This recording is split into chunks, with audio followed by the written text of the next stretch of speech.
Welcome to, which of course stands for, what? The facts? We take you through an important topic and get you the cold, hard facts. No opinion, no partisanship, just an accurate view of the issue so you can make up your own mind. With a middle-aged white male as your presenter, we thought that we'd start with something uncontroversial. How about gender pay equity? In today's show, we want to answer two questions. Is there a pay gap? If the answer is yes, why?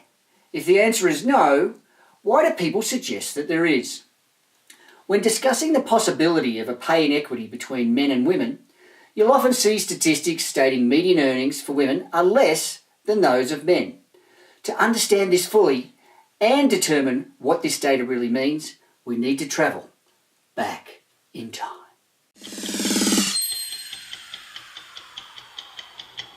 After World War II, women started to enter the workforce en masse.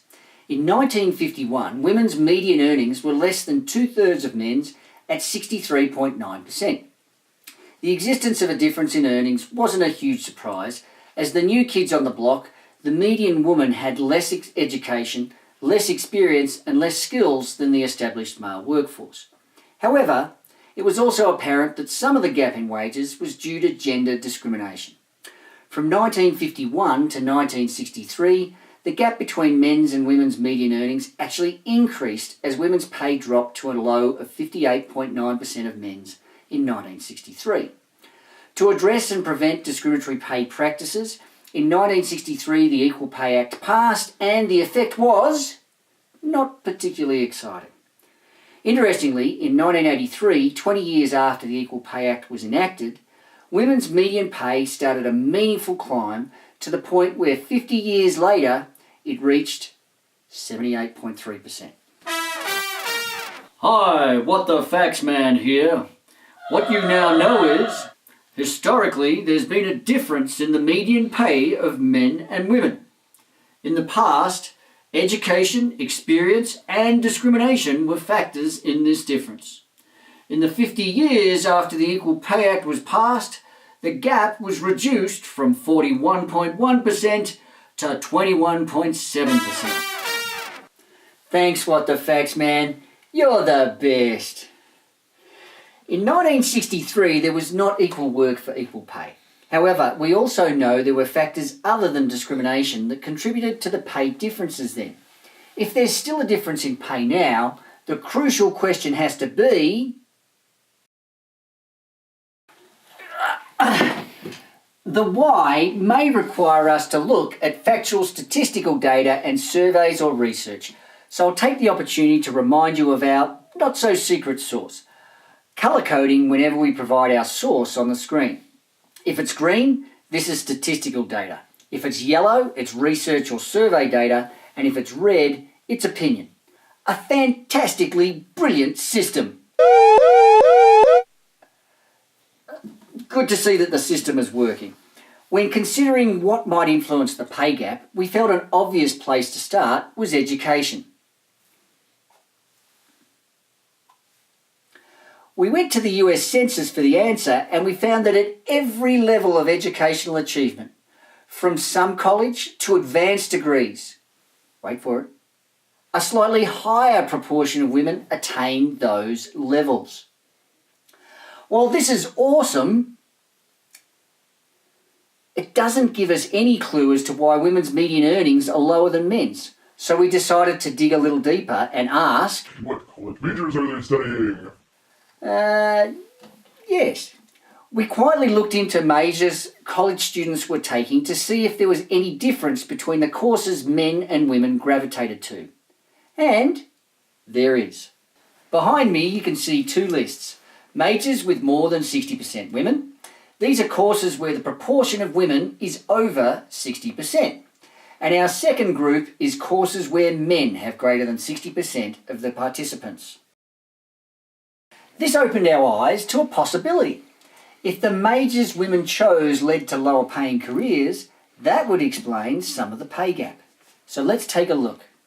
All right. The 10 highest paying majors in 2017 were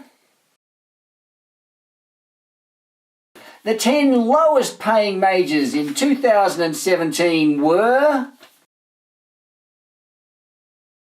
As you can see, a greater number of women chose lower paying majors than men, and this explains part of the pay gap. If it was responsible for all of the gap, we'd see women earning the same amount as men by profession. So do women earn the same amount as men by profession? Unfortunately, not. Census data shows that across 326 professions, women earned less in all of them. If this is the case, what could be the other factors that influence the pay gap? How about race? Thank you to our random studio audience member for that unscripted suggestion. There are actually two pay gaps to consider with race. The general pay gap between races and the pay gap between men and women within the same race. The statistics show that there is a general racial pay gap. Median annual earnings of Asians and whites are meaningfully higher than other ethnic groups. We'll examine that gap in a future episode. However, the gap between men and women within their racial group is important as it varies from an 8% gap between the earnings of Hispanic women and Hispanic men to a 24% gap between white women and white men. This suggests there have to be other variables in play. One of those might be age. Across the general population, the pay gap starts at around 10% and then stays there into the mid-30s.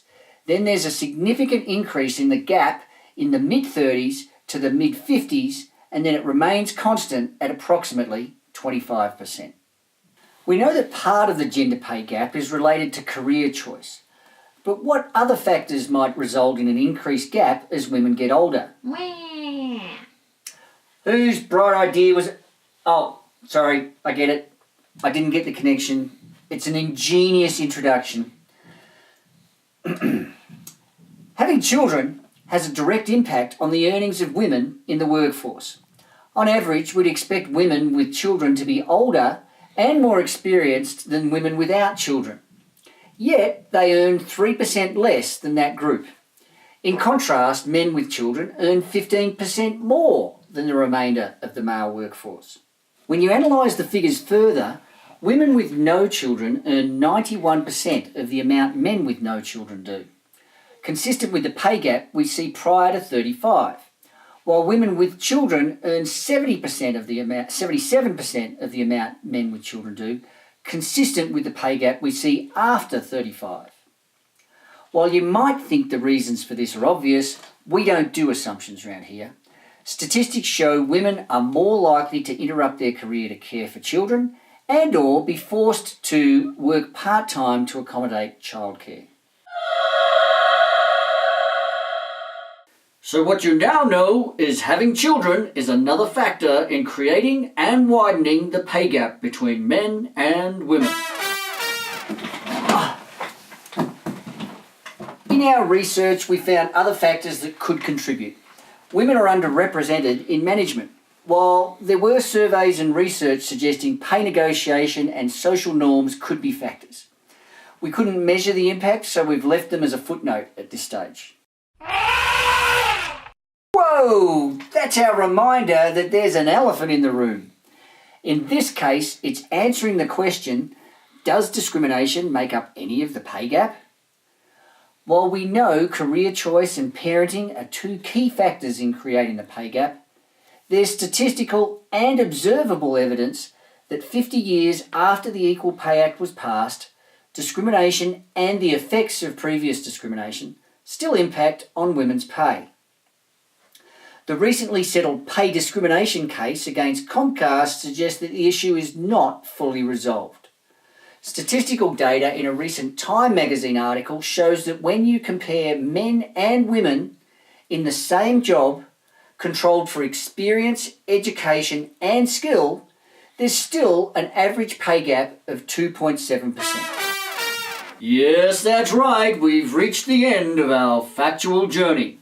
But don't worry, as always, we'll give you a summary of what the facts show. Since the Equal Pay Act was introduced in 1963, the pay gap has been reduced from 41% to about 22%. Of the remaining 22%, most of that gap can be attributed to the career choices women make and the negative impact on earnings of having children. However, there are still proportionally less women in management positions by industry, and discrimination still accounts for about 3% of the pay gap for women in general and 4% for married women. For a woman earning an average of $50,000 over her career, that's over $70,000 in lost earnings and $100,000 in lost economic opportunity. What the facts, man?